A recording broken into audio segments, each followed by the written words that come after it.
Gold is approaching a major liquidity zone, and smart money is actively preparing its next move. In this explainer, we're breaking down a highly specific sell setup resting just above key internal liquidity. Most retail traders, they're looking at the completely wrong level right now. Let me show you exactly where institutions are actually targeting, according to ICT Market Theory. The directional bias is immediately clear to us.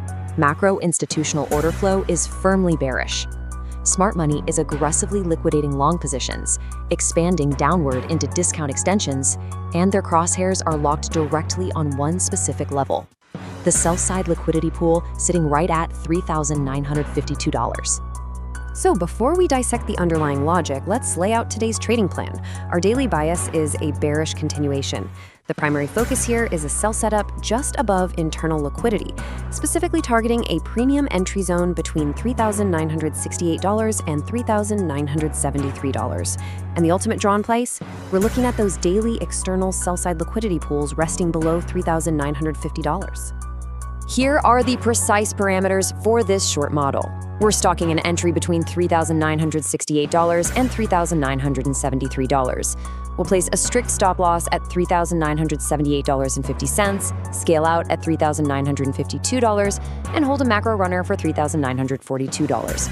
But here's the problem most traders are going to ignore.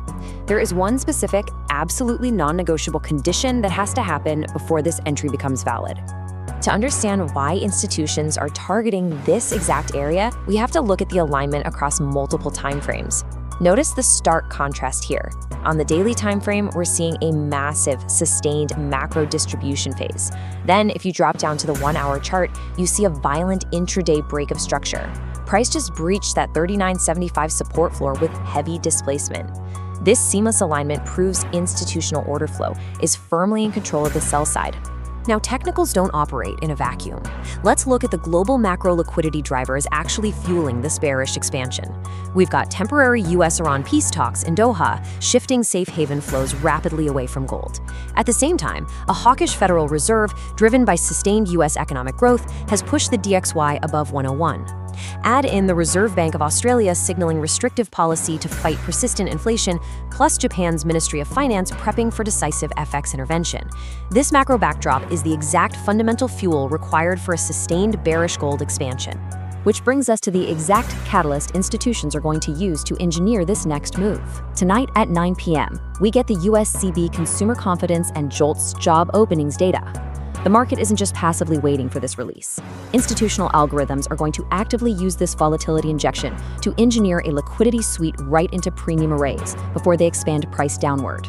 This is where the fair value gap, or FVG, becomes our primary tool. An FVG is basically an inefficiency in price delivery, an imbalance left behind by aggressive institutional order flow. It acts as a high probability magnet for future price retracements.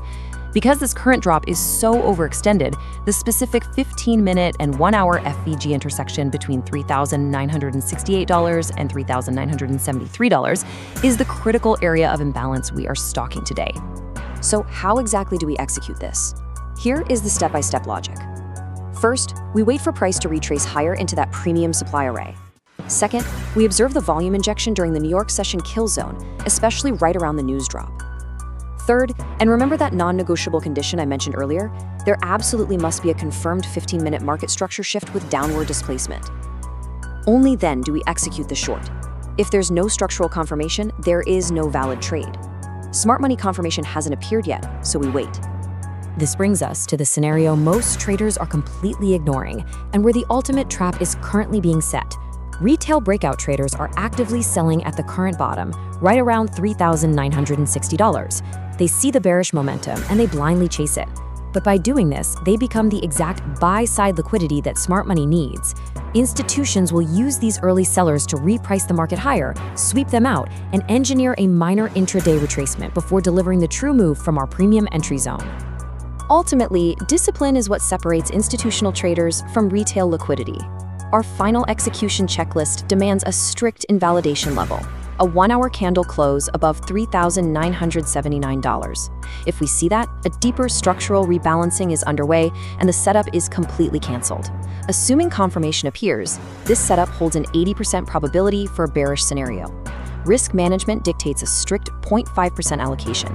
If we're filled, the rule is simple. Scale out 50% at $3,952 and immediately move the stop loss to break even.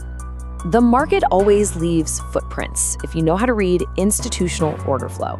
By mapping liquidity and waiting for macro catalysts to align with technical imbalances, strategies like ICT Market Theory allow us to position alongside institutions rather than against them. But it takes absolute discipline and the patience to wait for structure to shift. If you enjoy this kind of institutional-style market analysis using ICT and smart money concepts, subscribe to ICT Market Theory. And if you'd like to trade alongside these setups, you can find the FXTM account link in the pinned comment below. Until next time, when volatility spikes during a major news event, ask yourself, are you trading alongside the smart money, or are you just providing their liquidity?